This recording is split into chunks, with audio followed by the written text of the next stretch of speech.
What's up, everybody? Welcome back to another episode of Rams Brothers the Pod. I'm your host, Dean, and I'm joined, as always, by my brother and the other fantastic host of this show, Nick. And Nick, training camp is over. The Rams released their 2023 depth chart. We have football on Saturday, real football, kind of. But first and most importantly, how are you? Good. Where do you think preseason ranks in like USFL, XFL preseason? Preseason's all the way at the top. Yeah, I guess you're right. I mean, I tuned into the Hall of Fame game to watch Zach Wilson and Aaron Rodgers and the play calling and Rob Sala and all the angles that are coming out of that camp. And obviously there's Hard Knocks that's debuting as we're kind of segueing off of our most recent conversation where we were talking about how much good off-season content there is. So like that to me is always going to be more interesting. It's always going to draw more eyeballs, especially when it talks about and features a high-profile first-round draft pick like Zach Wilson. He was a second overall draft pick. So it's always going to be preseason, unless there's like a high-caliber player in the USFL or the Arena Football League that, you know, everybody wants to watch, like a Johnny Football.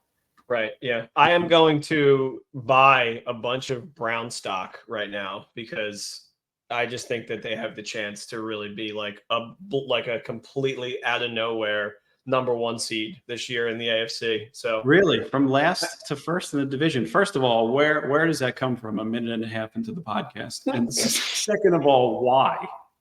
Well, I mean, you have Deshaun Watson for a full year, who when he was on the Texans, top 5 QB in the entire league, and all these top 10 lists, nobody wants to put him in it, and I understand why you don't want to have him in the conversation.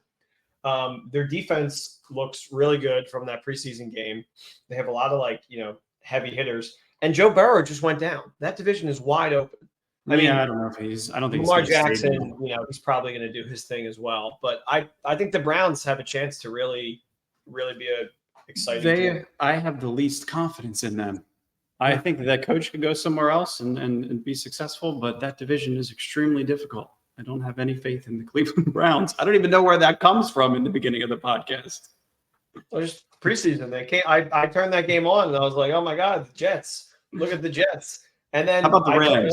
Because it's preseason. You don't watch a full preseason game. I mean, unless it's the Rams, which I probably will watch the full thing Saturday. And I checked the score and I'm like, oh my God, the Browns won. I watched the highlights and I was like, damn, that's inspiring. Hey, it's Rams-Chargers. You're the one who has the Rams-Chargers historic preseason record in your back pocket. Can you refresh us on what that is? I don't think the Rams have ever beaten the Chargers in preseason. That's okay. I'm almost positive. We're not looking for wins. We're looking for young talent to be developed live in these games coming out of training camp. We're looking for some of the position battles to obviously reveal themselves, for somebody to emerge, whether it's a young player, whether it's somebody that's been within the system for a couple of years. And then also outside of that, right, we have the depth chart being released, right? So we had a conversation about the 53-man depth chart, what that's going to look like, some of the position battles within that depth chart. But then, who are you going to see within this preseason game? Who are you going to see? Some of the backups. You're going to see some of the third string, fourth string guys, special teams. At least you can get a feel for how that unit is going to perform going into 2023. But I think for the most part, like starting right off at the top, like the Rams' training camp, as it wrapped up yesterday, seems like Sean McVay, just right off the top, seems like he's extremely encouraged. And it came out via of Ryan Clark's The Pivot podcast that he seems like he's committed. Yeah. Amazing podcast. He's committed long-term. He's committed to resetting after initially considering retirement roughly 6 months ago. And he said it last year. It was so real that, that kind of reset needs to happen just so that he could be able to put the kind of foundations he wants in place so that he can instill the type of vibe he wants for his players and so that he could have a legitimate plan, not only to end the season going into the offseason, but then going into the following season with how he wants to construct his roster and how he wants to go about the game schematically. And I think after you just kind of start to lose control a little bit in 2022 and everything kind of starts to unfold, you're obviously going to reconsider those things and consider some of the other options that are on the table, like being a broadcaster. But I didn't feel like he ever had an appreciation for the success that he had, considering how hard and fast it was and considering how young he was. He came out and said the exact same thing, but he took a step back. He reset his mind and he said there's no consideration of retirement in the near future for right now. So you're all in as a head coach. You're optimistic about some of the approaches, modeling the way, some of the methodologies that they're instilling into this team and into some of the older and younger players that are on the roster. I'm encouraged as a team that was second to last in the division, who's playing a third place schedule. Speaking of the Cleveland Browns, this is going to be a team that I feel like is going to be a force to reckon with, just based on the schedule, based on some of the young talent and some of the new things that they're going to be able to roll out schematically. Yeah. And just to kind of talk on Sean McVay and like kind of what he said in the Pivot podcast. You're going to say just to talk on Deshaun Watson for a second. I was about to lose my mind. Go ahead. Say what you're going to say. I just separate the art from the artist on that one. But Sean McVay, I feel like last year we actually saw the human side of him because he has very much been almost like a robot and like an aggressive robot. But for him to like, almost like contemplate his mortality in the sense of you set out a goal, you achieve this impossible goal in your life, and then you're supposed to continue on with your life when really that's like kind of the end. Like in your mind, you're like, you do the impossible thing and you're like, okay, I did it. It's done. Like now I can kind of rest, but that's not how life works. And just to kind of see him go through that very human experience and now come back on the other side and be like, yeah, I'm glad I reached that point. So now I can come back to what I like, doing what I love, which is similar to kind of the post 2018 Sean McVay, who lost the Super Bowl and then, gets a whole new appreciation of like, okay, I've reached this mountaintop and now I have to climb it again. And that's the fun. That's the beauty. And once you start to realize that, you can kind of start to have fun again. And I think that's a lot of what I'm hearing from the camp, from JD and from all these podcasts is that the Rams are, from Whitworth, they're having fun right now, which is something that you love to hear, especially with a bunch of new guys. Yeah, it's reminiscent of the previous years. And I think for the most part, like some of these good things that are coming out of training camp, like have to do with McVay's new refreshed mindset. And, they come out of training camp for the most part healthy. Obviously, there's the Cooper Kupp hamstring injury and a couple of other ticky-tacky injuries along the way. But maybe that's due to just, skewing the roster a little bit younger. It's due to a longer offseason, a little bit more of a mental rest, a physical rest, a healthier mindset, tweaking workloads for some of the players that are coming off of injuries and veteran rest days, and just some of the refined approaches that they're able to carry year over year to continue with the health of the players, to continue to be able to instill some of these really, really smart and I think committed mindsets and methodologies that they just build into their everyday work. So I think for the most part, overwhelmingly encouraging coming out of this training camp. The fact that you had injuries on Cooper Kupp obviously is one that we're going to have to monitor over the next couple of weeks. But there's Darian Kendrick who had a hamstring injury. Hunter Long had a groin injury. Davis Allen had a hamstring injury. They're all dealing with those soft tissue injuries, and they're all finicky, and it's holding them out as precaution. And they ended up missing the entire Irvine camp, which is a little bit upsetting, but they're all players that we feel like are going to get some legitimate reps this season. And then Havenstein had a neck strain. Robert Rochelle was dealing with an ankle. Ben Skronik with a back injury. And Warren McClendon was dealing with a slight right knee injury. And same with O'Shawn Mathis. But all five of those guys ended camp in Irvine on the field. So, I mean, when you talk about just like major season impacting injuries, similar to the Jalen Ramsey meniscus tear that they're dealing with in Miami, and we're closely tracking Jalen Ramsey as he goes day to day through his rehab, those are the kind of injuries that set your team back holistically. And they're the kind of pieces that you need to be able to get over the hump in difficult playoff spots and difficult scenarios late in games. So just the health of the core. Matthew Stafford looks like he's so much healthier. Aaron Donald's body just physically looks bigger, stronger, faster. And now that they're instilling some of those tactics schematically where they're going to double, triple team him, like those are all just kind of getting him ready for the season. And it just feels like that there's a ton of optimism in the building, and it's geared with the right energy in the right directions. Yeah. Matthew Stafford saying he likes his job again, because for the last 2 years, it was like, hurting his body and it was not fun to work. And now I feel like I like my job again. I was like, 2 years, not just last year. Like for 2 years, it's been hurting, when he won the Super Bowl. Like, I think last year had to be particularly difficult because he had the injury that was related to his spine. there was a spinal contusion, so he lost feeling in part of his body. Plus, then Right. you layer on the Tua heart. I think that the whole family was just concerned over his longevity in the league and just for the future of him being a father. You know, those kind of things are all being contemplated in that time. Yeah, and then that led to the whole, Rams are shopping Stafford and all this stuff. Yeah. Which, I mean, that's why it feels like it's been an overwhelmingly long offseason, and I couldn't be more excited. It feels like it's probably the longest in quite some time because the season was over by like week 10 last year. So, right. That's exactly how I feel. It's like it just feels like everything is moving a little bit quicker now, but beforehand it felt like everything was moving slowly. We're creating episodes about gambling and everything else in between. But now that the depth chart is released, Nick, and gambling, is it ever going to be legal in California? You probably know better than I would. No, never. not with it would help with the taxes. It sure would. The depth chart is released. 42 players on offense, 44 players on defense, and 3 special teamers right now. There's 89 total players on the roster right now.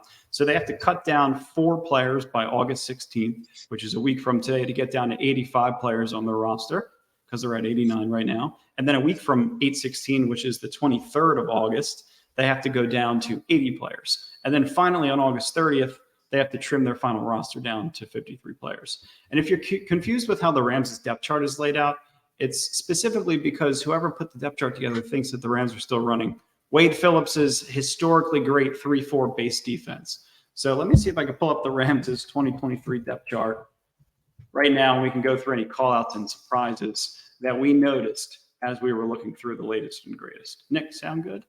Yeah. Don't even employ Wade Phillips' son anymore. Yeah, we're fresh out of Phillips. Wes Phillips is hanging around with Kevin O'Connell in the Vikings war room, trying to scheme up a game plan for Brandon Powell and Kirk Cousins. It's got to be difficult. It's not good enough to win it not with all. Justin Jefferson.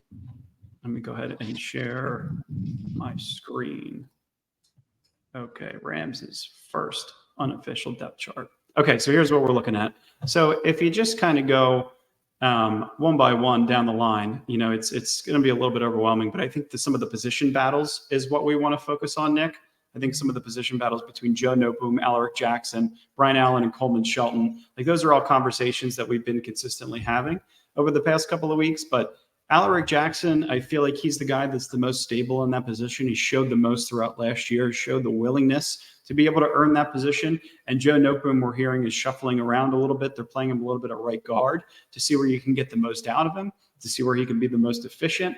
And I think that's the goal in the exercise of the Rams' offensive line right now is how can you plug and play 5 or 6 really talented players into positions to where they could all be successful and work off of one another as one consistent, holistic unit with continuity, right? So that's going to be the difficult part. Brian Allen, Coleman Shelton, does the loser go to right guard? It seems like it's Trayman Akram right now who's earned that starting right guard job. And then, you look at some of the receivers, which I think is really interesting because Tutu Atwell is currently wide receiver 3, which is the Z spot in the Rams' offense where Brandon Cooks, where Deshaun Jackson and others have historically done a ton of damage with Puka Nacua behind him, right? And then there's Ben Skoranek behind Cooper Kupp in the slot as the joker player, whatever you want to refer to him as. And you feel that he has the same type of versatility in terms of some of that pre-snap alignment stuff and being a mismatch in size. So that match I feel like is perfect just in terms of the depth chart slotting. And then there's Demarcus Robinson, who's listed behind Van Jefferson as the X. Can the two combined be OBJ in the Super Bowl, please? That's the kind of contribution you need from those two guys at that position. Hopefully, buying Van Jefferson stock. Now is the time. Buy all the Van Jefferson stock. You know what? It seems like he had a couple of veteran days off throughout training camp, and I think that he's one of those guys that you kind of want to monitor, right? Because he missed some time last year. A day-to-day injury ended up in surgery, which he missed like 6 to 8 weeks at some point. So I feel like the health of some players, guys like Van Jefferson, Cam Akers, Joe Noteboom, Logan Bruss, Brian Allen, Jordan Fuller, some of the guys that got vet rest days and were all practicing for the majority of camp is an encouraging sign. So yeah, Nick, I agree with you entirely. Buy stock in Van Jefferson in hopes that you're going to be able to get an 1,000-yard season and hopefully a really solid second contract out of him. Yeah. I think that's going to happen. I'd be shocked. I'd be shocked. I think you have to have a year from one of these guys, especially just, you got to cross your fingers on Cooper Kupp, especially because, he's not even practicing right now. Right. You just And got you have to hope he that some makes of it through the whole those, season. some But of those yeah. lower body injuries can lead to a larger injury. It does happen. Right. And just hoping and praying that some of these other guys are going to step up. And my money is on Van. Yeah, amongst all of the players that are on this list, I also have a big green circle on Kyron Williams, who everything from camp, all reports are saying that Kyron Williams is a much improved pass catcher out of the backfield, which to me is going to be a really important dynamic player that's going to be able to contribute to this offense in a big way if they're able to be consistent. So that to me is a player that I have circled. Ronnie Rivers, Royce Freeman, and Zach Evans are all a little bit lower on the depth chart, so you're going to see a ton of them in the preseason. And then if you just kind of look at the defense, you kind of got some of the same situations brewing with the Rams' defense, right? And some of the guys up front. And this is what I talked about with Wade Phillips' 3-4 defense. You got 4 starting linebackers and 3 guys starting up front. So you're looking at Marquise Copeland or Ernest Brown, and then Bobby Brown or Kobe Turner. So when you look at potentially some of the preseason stuff and who you're going to expect to see up front, you're going to see guys like TJ Carter, Laurel Murchison, Dejuan Johnson, Troy Vinson's son, some of those other guys, Van Valkenburg, Keir Thomas, Oshawan Mathis, if he's healthy, Nick Hampton, Daniel Hardy. You're going to see all of those guys rotating within the front, I think, early on. But then you're going to see guys like Byron Young and Michael Hoyt as potential starters who are going to be held out. So to me, the identifier is who the starters are the guys that are held out in preseason. So that seems pretty obvious with the way that the Rams have operated over the past couple of years.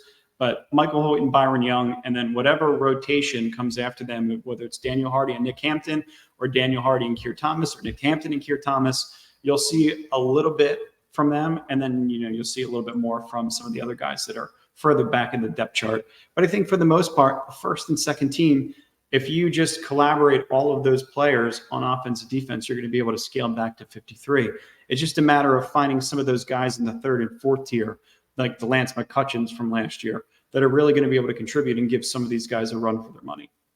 Yeah. Yeah, it should be fun, particularly on the defensive side of the ball. I mean, for the preseason game, just to see, the first couple snaps, who's going to get in there.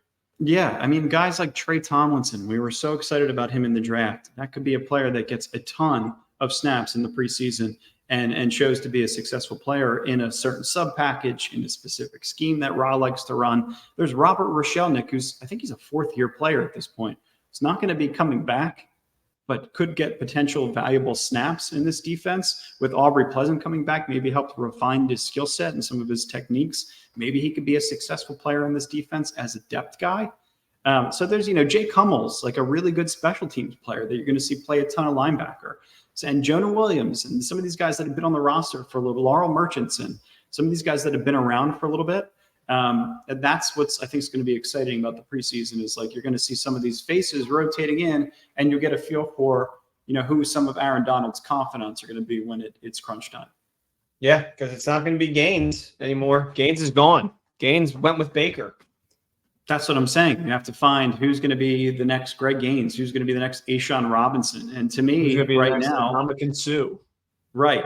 And to me right now, who are those players going to be? It's a battle of Marquise Copeland and Ernest Brown, and then Bobby Brown and Kobe Turner. So you could see the 2 Browns up front rotating in with Aaron Donald in Wade Phillips' 3-4 defense, or you could see, just a plethora of guys rotating. It depends on the sub package. It depends on the down and distance, right? It depends on the personnel grouping. So you're going to see plenty of guys rotate in on the front.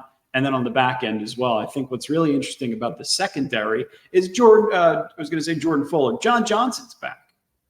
I mean, that's the excitement that we haven't even really celebrated yet is you're going to see a little bit of Jordan Fuller and John Johnson potentially as your 2 starting safeties. Right now it's Russ Yeast, right? So you're going to see a little bit of Russ Yeast in the preseason. That to me would be an identifier that John Johnson is going to be potentially the starter, right? And then there's Richard LeCount and Jason Taylor. Jason Taylor is a guy and Quentin Lake is another guy who I feel like can be dime linebackers in some of those sub packages that they run when they're not in the nickel. and they need to have an extra defensive back on the field to get to 6. So, some of those hybrid, those linebackers that are a 6 defensive back, like a Taylor Rapp or a Mark Barron going back to like 2016, 2017, they haven't had a ton of talent in that position. So I feel like now they have a couple of players that they could rotate into that spot. Yeah. Just a quick shout out. John Johnson come back. Absolutely. Yeah. Do the old little. Can we get one of those, please? Choppa style? Oh my God. I think he's had that 2018 I think he has more season. interceptions in his Rams career than Ramsey ever had. Not that Ramsey was ever like that kind of player, but still, and he's kind of, worth noting. I want to say just because it was just tweeted by Roberto Clemente on Twitter, not the real Roberto Clemente, but the one that is a fan of the Rams. I think it went Jalen Ramsey at 10 interceptions, Troy Hill at 9, and then John Johnson at 8. Oh, so I got the order completely mixed up. That's okay. Correct me if I'm wrong, Rams fans, and you remember. I think you're right. But I believe that that's correct. I'm not 100% sure. So like the depth chart exercise, Nick, I think is really fun. I think that you can kind of go through it, and we'll do that in the next couple of weeks, is just kind of go through similar to how we did, weeks prior, and try to pick out the top 53 players. And a lot of this will be based on who performs well in the preseason, because some of the starting offense, at least for the Rams in 2023 in the preseason, led by potentially Stetson Bennett, Nick, I think is going to be much more enjoyable to watch for you versus watching John Wolford, watching Bryce Perkins, and those kind of players. Well, you have to think Stetson Bennett at this point in his career, which is crazy to say, but he should be able to start for the NFL somewhere, I would think. Yeah. Maybe not. Maybe he's like 34, 35. I think he's still, in the Gardner Minshew, like first up type of backup category, but it depends on how he plays when, in real time. Yeah. It reminds me of that clip from John Gruden where he's reading the playback to Chris Sims and he's like, Y32 XC4 flat. And he can't get the play. And it's just because that's what's happening with Stetson Bennett right now, is a lot of his successes are coming on off scripted plays where things aren't happening, or he's not going through his progressions correctly, or he's not following the off ball linebacker, or his eyes aren't reading the field. There's so many different things that could happen, obviously, to a quarterback. So I wonder if he's getting, if McVay is getting Goff flashbacks to young Jarrett when he wasn't really understanding things. I'm sure, but there has to be a way that's making him a better coach since he's been through it before, right? So. But I mean, the Chargers have such a good defense. It's preseason. You don't care if the Rams get a win or not at all. But still, to see Stenson go up against the first reps of whoever the Chargers have will be very telling. Because there could be a chance where he looks really bad, which would be terrible. But I'm really, really interested to see the first 20 minutes of this game. And if I didn't have plans, I probably would be going.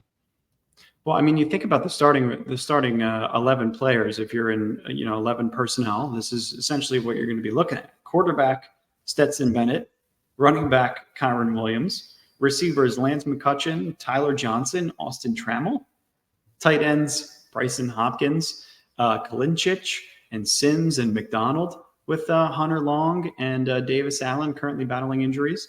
AJ Curie potentially going to start at left tackle. Sean McGinn could potentially start at left guard. Mike McAllister, undrafted player, starting at center. Right guard Zach Thomas. Right tackle Warren McClendon. Is he healthy enough to start? So I think there's a lot of question marks. But in terms of the depth and rounding out your full 53-man roster, you want a player that's going to be consistent and sound. Players that could highlight in these kind of positions could and may feature players like Warren McClendon, Mike McAllister, Bryson Hopkins, Tyler Johnson, right? These are kind of some of the guys that you have your eyes on in hopes that you can see something that, looks and resembles like an offense that could be making strides in 2023. Yeah. Particularly, I think that the tight ends, because Stenson's going to be, if the play designs aren't, going the way that he wants, I feel like the unscripted play will probably be a dump off to the tight end. So we'll see how he is with Hopkins. I'm upset that Hunter Long and Davis Allen are both hurt, right? Because it's the guy you essentially traded Jalen Ramsey for. Obviously not a one-to-one trade.